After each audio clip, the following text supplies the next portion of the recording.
juga cerita seorang wanita yang dikenal perilakunya buruk, akhlaknya buruk, kemudian sampai berzina-zina.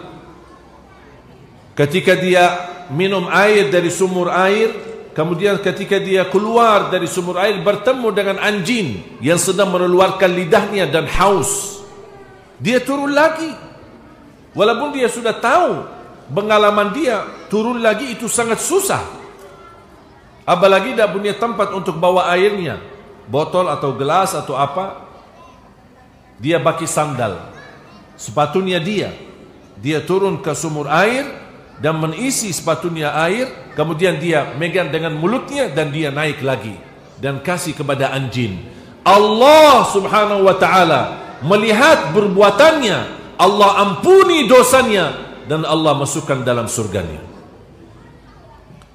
Mulia akhlak sama anjing.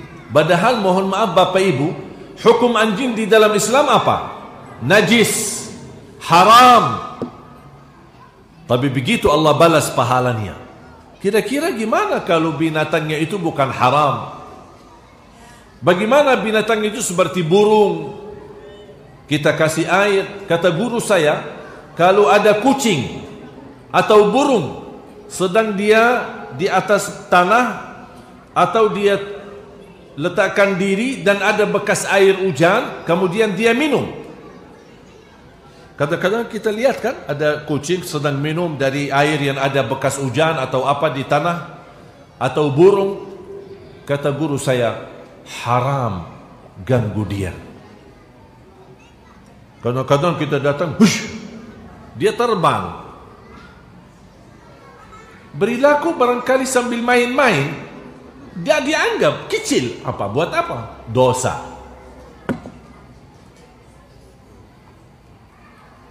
Menunjukkan orang, binatang sedang minum, dia menikmati, daripada kita lindungi dan kita minta anak-anak kita, tahan dulu nak, biar kucingnya habis minum dulu.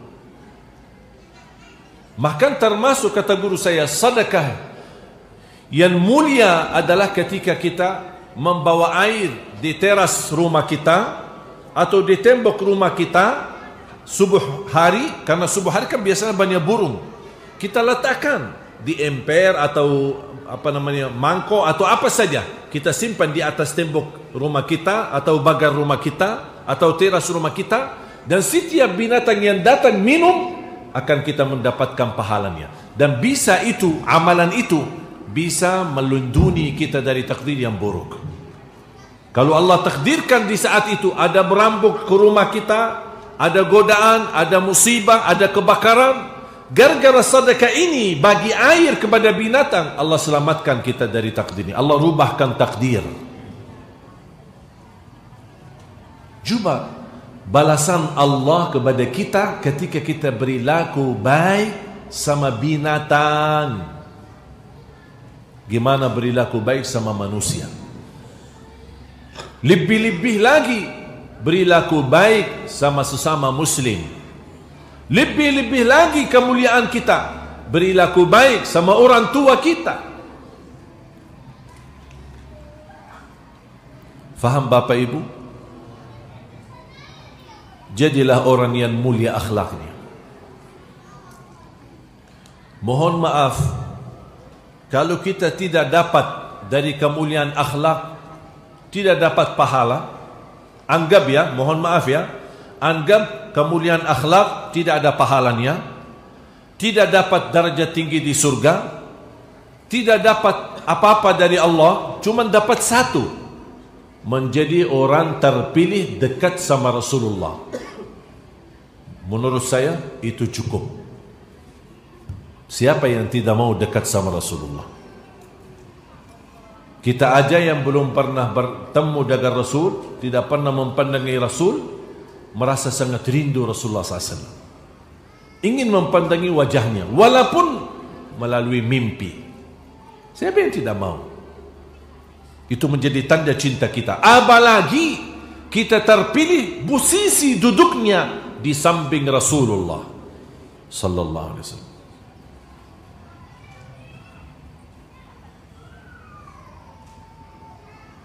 Ketika saya baca satu hadis, seorang wanita tanya sama Rasulullah, saya punya suami sudah wafat, saya masih sangat muda, istilahnya masih bisa nikah, dapatlah jodoh, nikah sama laki-laki lain. Suami saya sudah lama wafat, boleh enggak itu? Hah? Boleh kan? Kalau ada seorang wanita sudah suaminya lama meninggal, pingin nikah, boleh enggak? Atau jangan bu, khianati suaminya mana? Kok dibilang berkhianat? Kalau khianat, kalau suaminya ada, kalau suaminya tidak ada, bukan namanya khianat. Dia nikah. Muncullah sebuah pertanyaan datang kepada Rasul, ya Rasulullah, saya sudah nikah, suami saya sudah wafat, saya nikah, ternyata bukan laki-laki yang nikah lagi, wanita juga bisa nikah lagi, betul? Pertanyaannya apa seorang ibu itu kepada Rasul? Saya sama siapa nanti di surga? Penasaran kan? Kalau kita belajar, kita bersama keluarga di surga kan?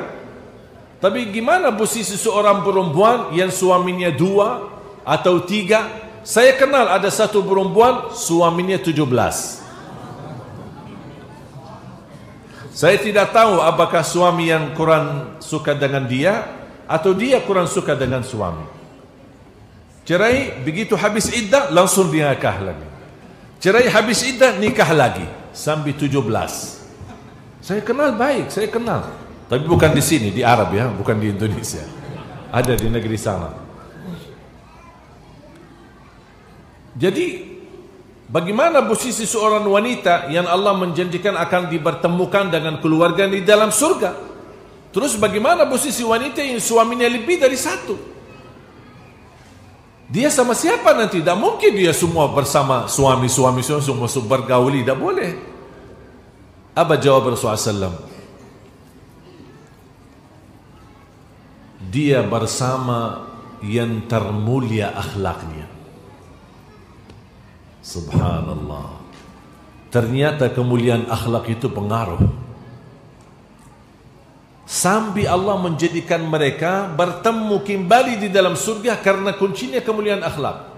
Bukan karena siapa yang terkaya, bukan siapa yang berilmu, bukan siapa yang ustad, bukan siapa yang prof, bukan siapa jabatannya, enggak. Mungkin ada seorang, mungkin ilmunya besar, dia ulama di luar di mata orang, tapi buruk akhlaknya di rumahnya sendiri. Na'udzubillah min dzalik.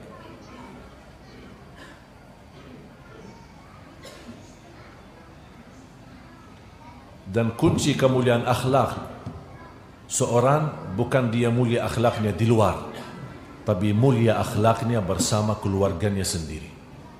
Itu yang disebutkan laki yang mulia di sisi Allah.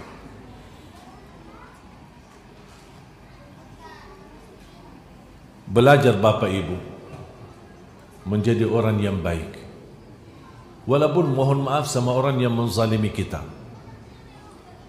Insya Allah semua orang yang pernah dizalimi yakini bakal dapat balasannya, akan dikembalikan. Ada yang merasa hartanya ditipu orang, wallahi dikembalikan, wallahi bakal dikembalikan. Tenang, Allah telah bersumpah, bukan Rasulullah, bukan saya, bukan ulama, Allah sendiri pernah bersumpah, siapapun yang menzalimi orang lain, aku akan kembalikan haknya yang dizalimi di dunia sebelum di akhirat. Wa izzati wa jalali, apalagi kalau orang yang dizalimi berdoa. Salah satu doa yang makbul orang yang dizalimi, makbul, tidak ditolak. Dan ketika dia mengangkat tangannya bermunajat kepada Allah, karena orang ini menyakiti hatinya, menyakiti perasaannya, menzalimi dia dalam sikap dan akhlaknya, atau dia membawa isu fitnah, dan dia bermunajat kepada Allah, ya Allah, ini orang zalimi saya. Dan Allah tahu dan maha tahu sebenarnya cerita itu apa, dan ternyata betul di mata Allah itu orang menzalimi orang lain. Kata Allah, wa izzati wa jalali, demi kemuliaanku dan keagunganku, aku akan segera tolong orang yang dizalimi dan mengambil haknya dari orang yang menzaliminya.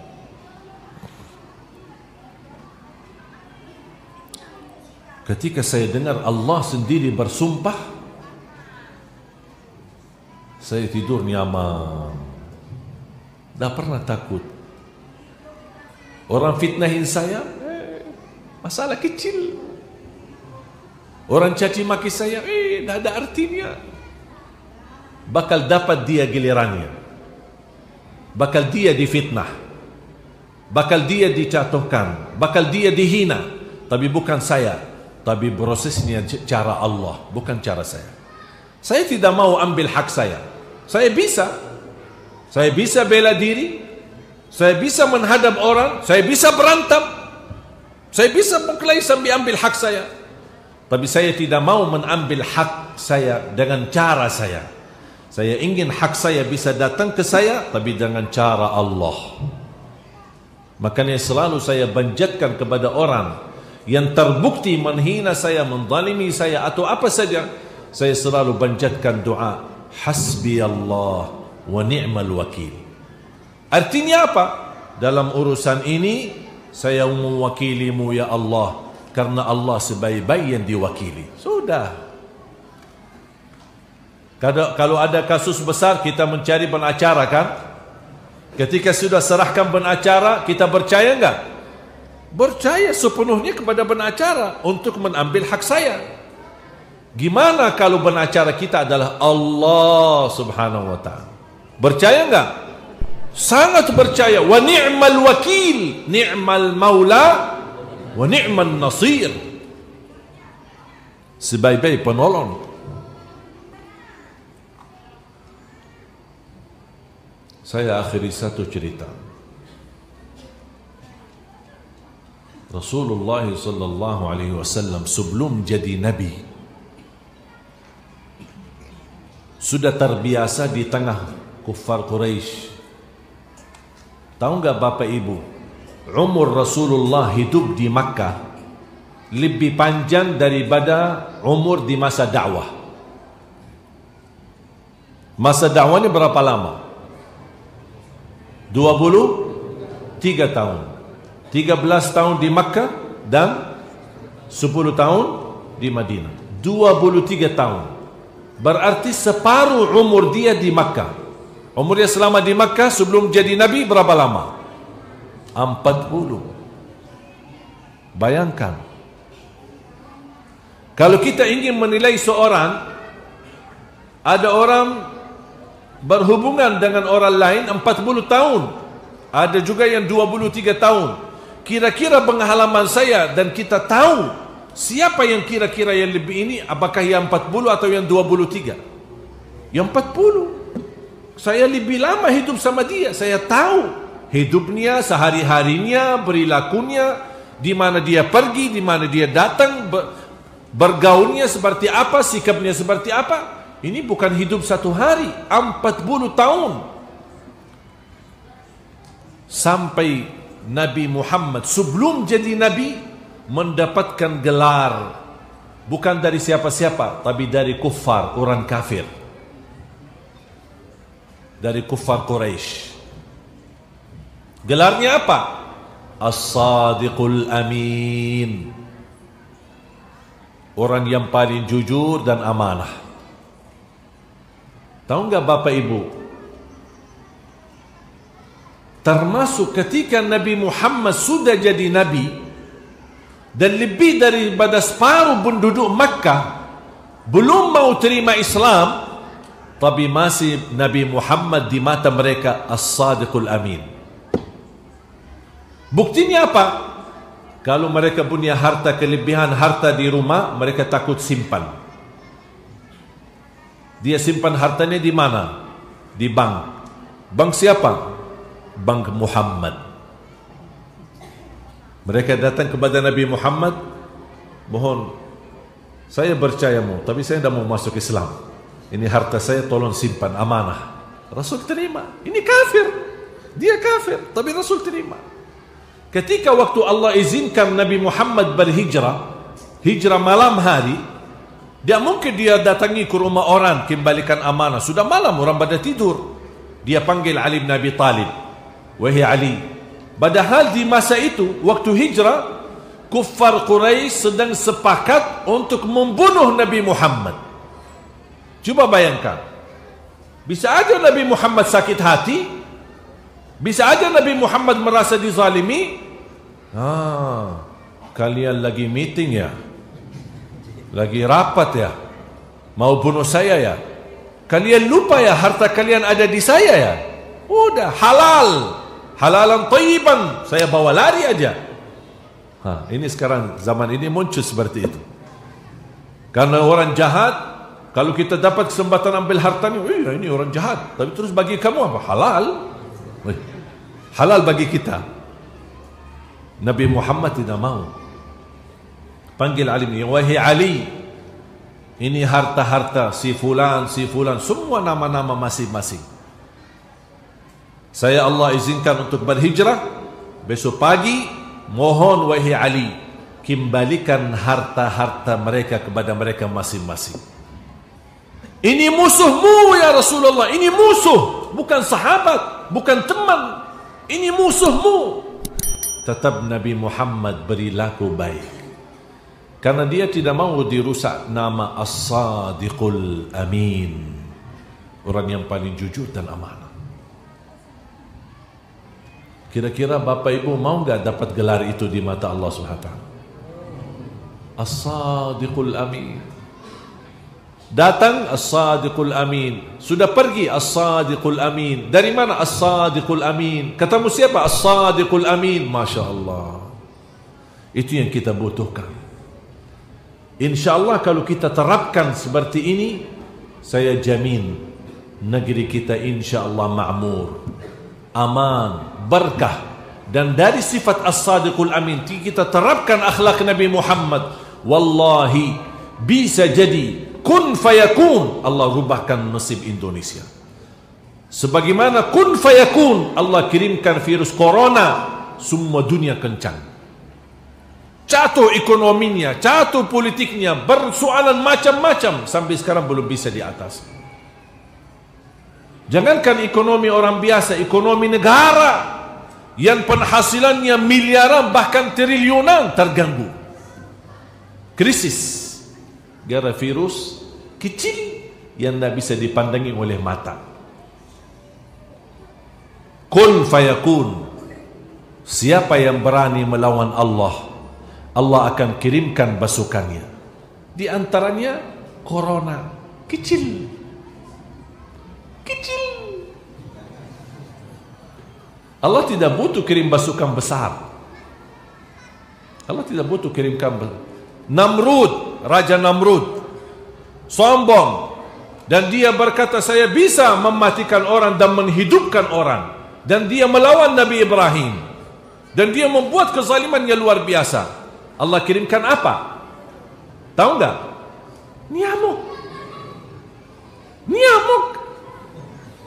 Nyamuk masuk ke hidungnya sampai ke kepalanya. Beberapa saat pusing. Gimana tahu enggak hentikan pusingnya? Obatnya apa? Supaya dia hilang pusing kepalanya, harus dipukul dengan sandal. Raja Namrud, obatnya dipukul dengan sandal. Semua orang ajudannya, pendampingannya tidak ada yang berani.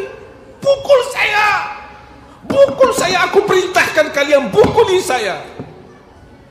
Akhirnya semua ikut memukul, membantu dia mukul kepalanya. Habis dipukul, Adam diam, nyamuknya diam. Allah biarkan sesaat, pusing lagi. Karena masih nyamuknya di dalam. Kecil. Tapi sebenarnya basukan Allah bukan dipandangi dengan kecilnya atau besarnya, tapi di dalamnya kekuasaan Allah. Sampai dipukuli seperti ini, lama kelamaan dia mati gara-gara terlalu banyak dipukul. Ya. Kun fayakun, selesai masalah. Siapa yang ingin dapat dahsyatnya kun fayakun dalam kehidupannya dan untuk negeri kita Indonesia, kita punya tugas. Rubah dirimu jadi lebih baik, akan Allah rubahkan semua takdir untuk menjadi baik bagi kita. Inna Allah la yughayyiru ma biqaumin hatta yughayyiru ma bi anfusihim. Allah tidak akan merubah nasib satu kaum sampai mereka mampu merubah dirinya sendiri. Berarti mulai dari kita. Jangan minta Allah rubah kalau kita belum rubah. Kalau mau wujudkan perubahan yang luar biasa, Allah akan wujudkan perubahan yang luar biasa. Tapi kalau anda merubah diri biasa-biasa, Allah juga merubahkan takdirnya dengan cara yang biasa-biasa. Tinggal kita milih, mau luar biasa atau biasa-biasa.